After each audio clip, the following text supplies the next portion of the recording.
Well, hello everybody. Welcome to your Language Teaching and Learning channel. My name is Santiago. And today we have a very special guest as part of our interviews with English language teaching professionals. And I'd like to introduce you to a friend and colleague. His name is Justin Trullinger. Hello, Justin. How's everything going with you? Hi, Santiago. Everything is going as well as could be expected for the year that we've been having. It's really nice to see you. Thank you for inviting me on. And yeah, it's been a pretty good start to 2021, all things considered. Um, Yeah, for sure. Well, for those people who are watching, and of course they don't know you, tell us, what do you do, Justin? well, it's a question that gets a long answer because I do a lot of different things. I'm in the category, I guess, vaguely described as freelance. Mhm. I will say I've been an English teacher internationally, here in Ecuador, obviously, but I've also taught in Spain and Italy and Korea and Lebanon and a bunch of other countries I'm sure that I'm forgetting. Um, I also work as a teacher trainer. I've been a SIT licensed teacher trainer for, I think, 14 or 15 years now. And I've done teacher training programs in a lot of those places as well, and a lot of different teacher training work here in Ecuador. Here in Ecuador, my teacher training is primarily through an organization called EIL Ecuador, Mhm. the Ecuadorian Experiment in International Living, that has been into some really, really cool stuff for these last 2 or 3 years. So I've been enjoying working with them on many, many different teacher training projects in this time. And I am also, with my wife, I guess, the co-owner of what I think is one of South America's oldest English and foreign language bookstores, Confederate Books, there in the Mariscal here in Quito. And we've been trying to keep that alive throughout the pandemic. Books are available by delivery. And we are also open now by appointment. So we're able to kind of keep doing that. So I've been teaching and training and I guess promoting literacy through the bookstore for, God, it must have been more than 20 years now. Mhm. And based here in Quito with my wife and daughter, again, for the last 8 or so years. But as you know, Santi, because I knew you way back then, I was also here from 2003 till about 2010. And then we Mhm. left for several years, but we came back 8 years ago. Mhm. And Quito is home. Quito has definitely become home. Well, So definitely, that's, that's why you came back, right? yeah, that's me in a nutshell. Quito is Mhm. home, and I teach, I train teachers, and I sell books. Mhm. You were also a part of a training program for a TESOL certificate or diploma, I believe, too, right? That's it. The TESOL certificate that I've worked with here in Ecuador, we offer through EIL Ecuador, the Mhm. SIT TESOL certificate course, Right. which we've tried to do at least 1 or 2 times a year, depending on enrollment. We have not done one for 1 year now because January last year, life was normal. Right. And then everything went to heck. So we haven't done that one for a while, but we have offered a best practices in TESOL certificate for public school teachers last summer. Mhm. And then I got a little bonus in the autumn as well, that I got selected to work on teacher training for the Americorps teaching program through the New American Integration Program in Massachusetts. So Mhm. that was all online, but I got to train on a course in Boston in Mhm. September and October last year. So that was pretty cool. Okay. You said it's called, the program's called Americorps? Americorps was the specific, that's a US volunteer thing that I did a program with in September and October last year. Mhm. Is that But the similar? I'm sorry, go ahead. Oh, I was just going to say, but the course that we've been offering here in Ecuador is the SIT TESOL certificate through the School for International Training in the US, Mhm. which is Right. a which is a subsidiary of World Learning, which is a big, big international NGO. Is that somehow related to WorldTeach, or is it a It is similar thing? not. Mhm. Everyone kind of wonders about that, but Mhm. actually, no. Okay. And WorldTeach, I am not terribly familiar with. I know like they've done big programs in the past here in Ecuador with the Polytechnica University Mhm. and with some other things, but I haven't been too involved in WorldTeach. I don't know too much about them. Mhm. Okay, it sounded a little bit similar because I actually did work with WorldTeach, and they also had in the Polytechnic, as you mentioned, a TESOL certificate program, which I was fortunate enough to participate in also. Now, you mentioned something interesting. You said, obviously, last year up until January, things were normal, and then everything just, as we all know, the pandemic and everything else.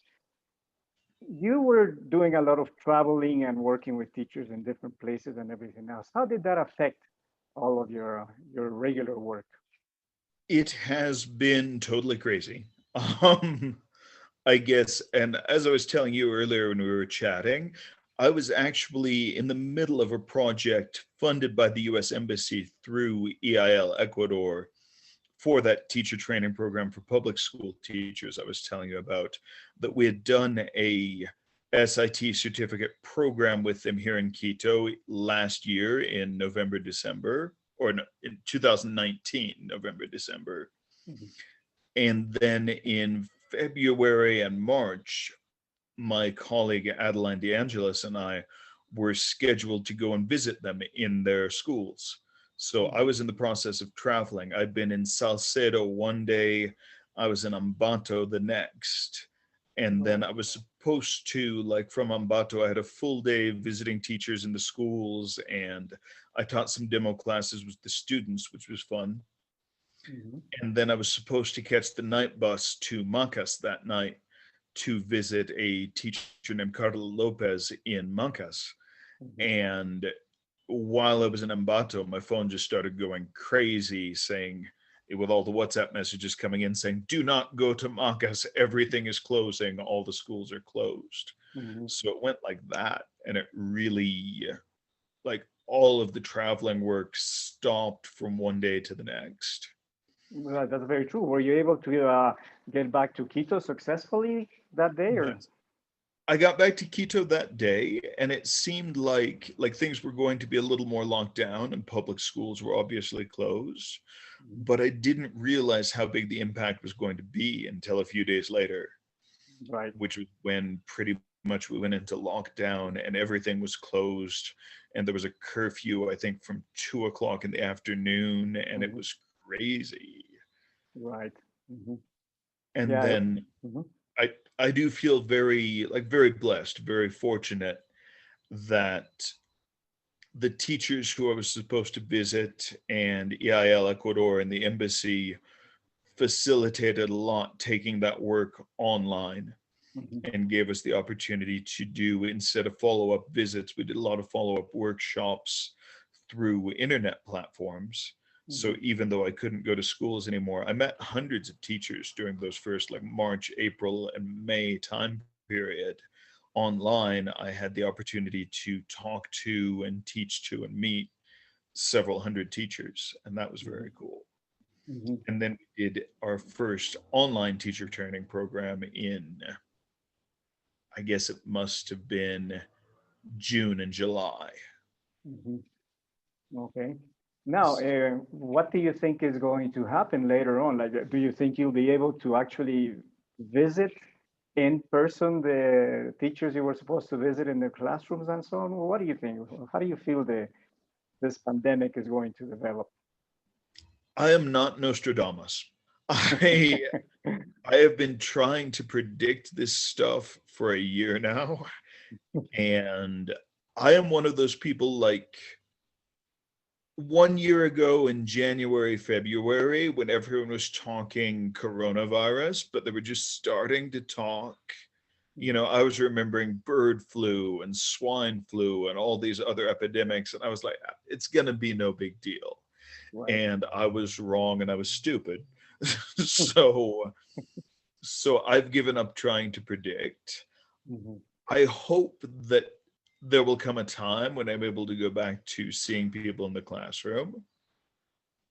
But I will say, like when that returns, and I'm confident, like there will be a time when I can travel out into Macas and all of the far-reaching provinces to get back to Azogues and El Oro and those places. There will be a time. But one thing I'm really hoping to take from it is that like the internet has changed, and we do have some opportunities in terms of like expanding access. You know, the way we're now able to offer language classes and teacher training and programs where you have somebody from Carchi and somebody from Azogues and somebody from Machala all in the same classroom. Like, I want to go back to the classrooms, but I also want to find a way to keep that advantage. Right. Because Ecuador needs that. You know, Quito has things, Guayaquil has things, but we need to find a way for teachers in Cotacachi to have access to. Right. Okay. So Well, yeah, I feel like we'll go back, but I want to find that advantage to it too. Well, definitely, I agree with you, and this is something that we mentioned before, right?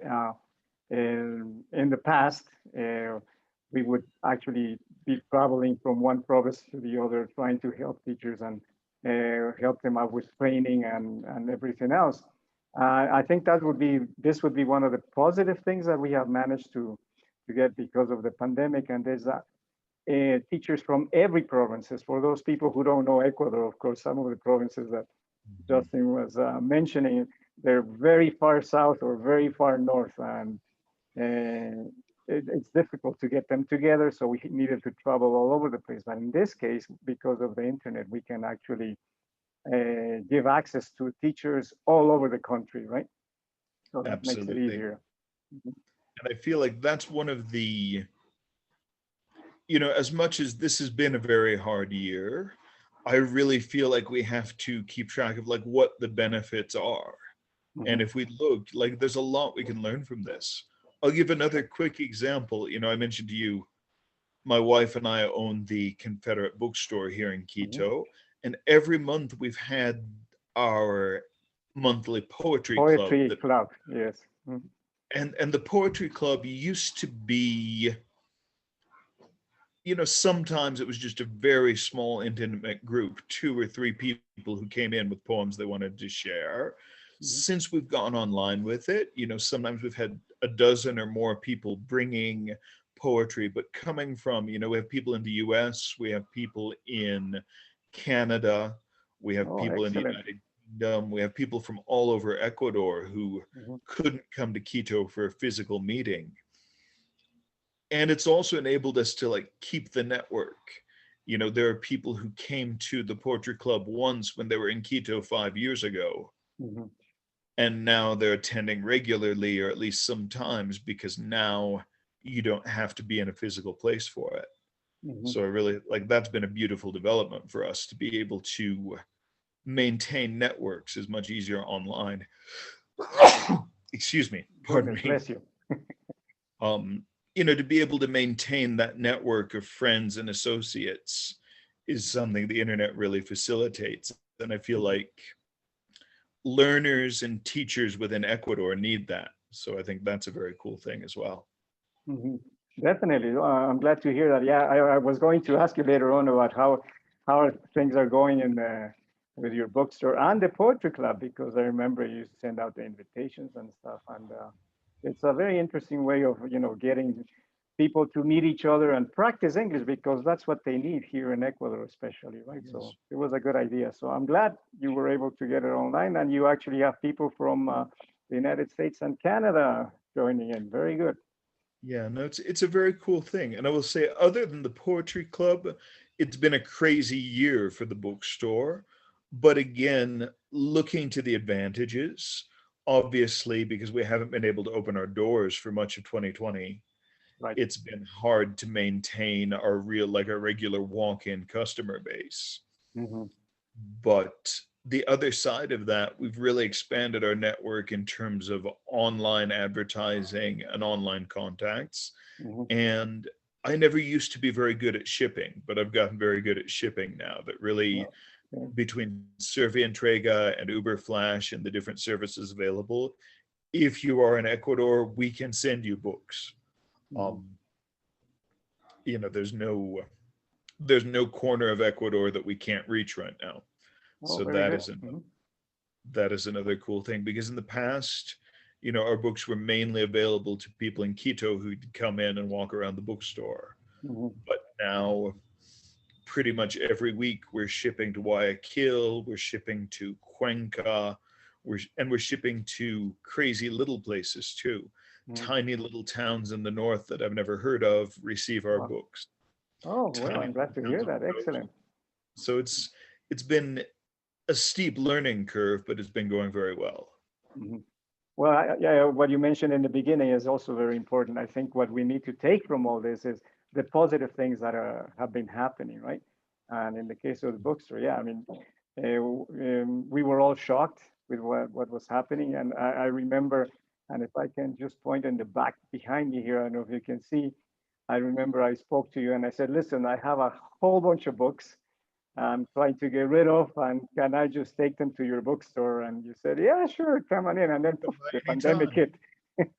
hit. Yes. So yeah, then that kind of stopped there. Now we've been talking about the general effects of the pandemic and everything else with the teachers and so on. What about the students? What do you think about the students? How has this affected them? I think, as sad as this one makes me, I feel like one of the things that we really, really have to consider. Hi, sweetheart. My daughter's just coming to take her guitar out of the study. I feel like, as sad as it makes me, one of the things we really have to realize about Ecuador when we talk about like the impact on students here is that this is not equal. Mhm. There are people who realistically have been able to move directly to online studying pretty smoothly. You know, I Mhm. told you that my wife is working again for the Fulbright Commission.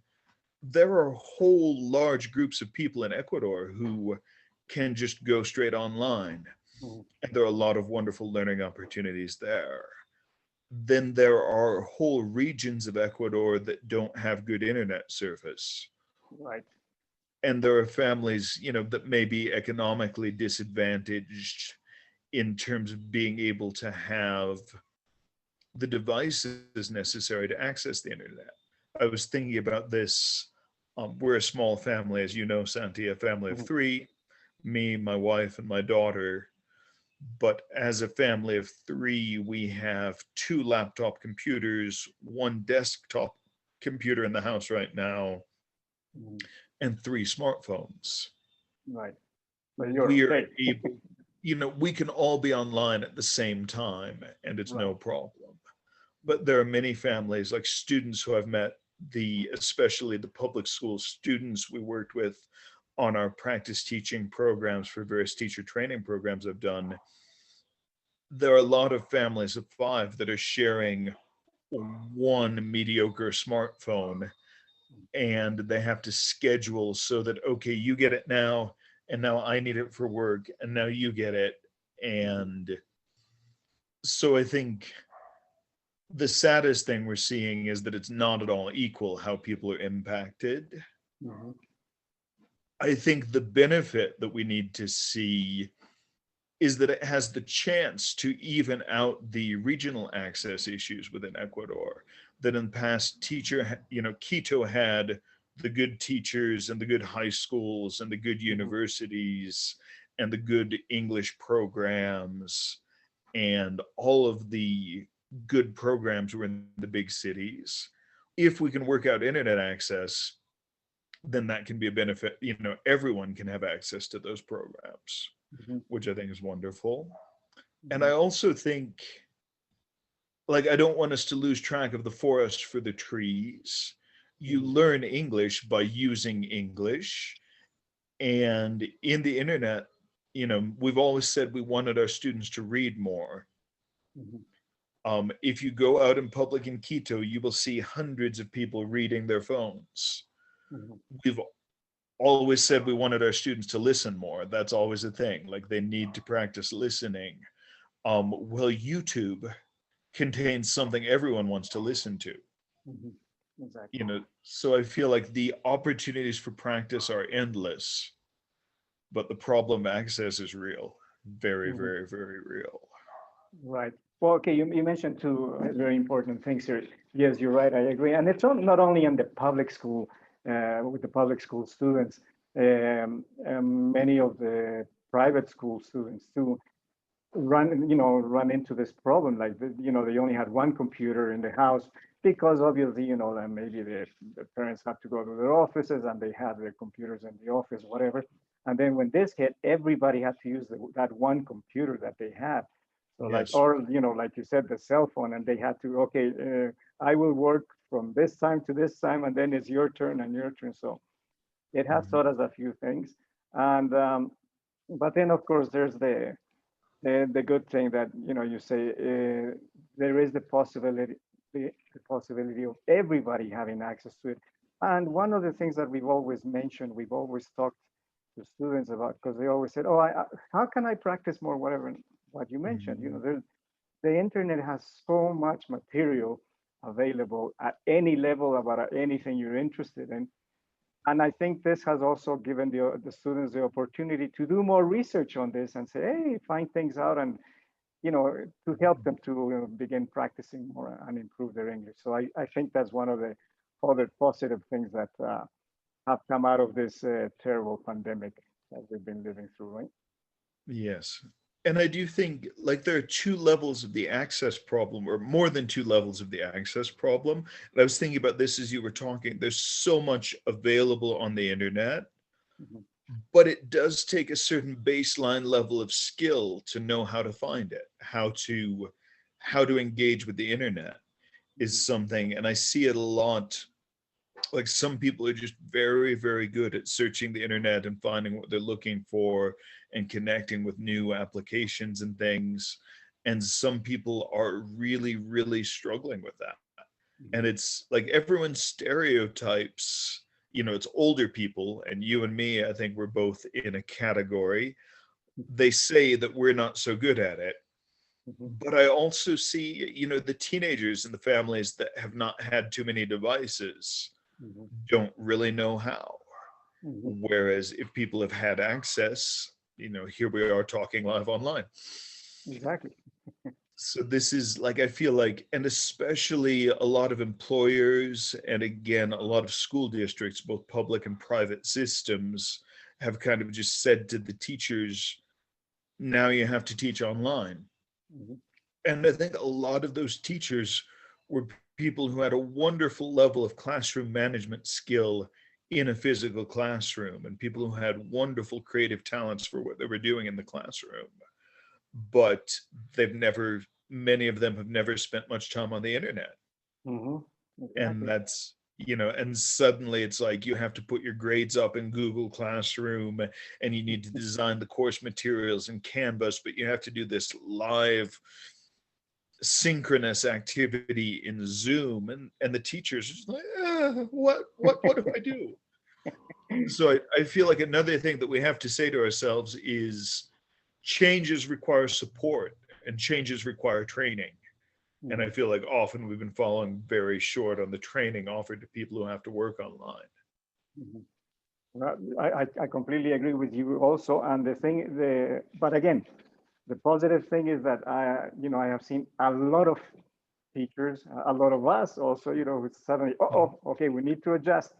So like we were talking in the beginning, we had teacher training programs scheduled for the different parts of the year, and suddenly we couldn't do them the way we used to do them anymore.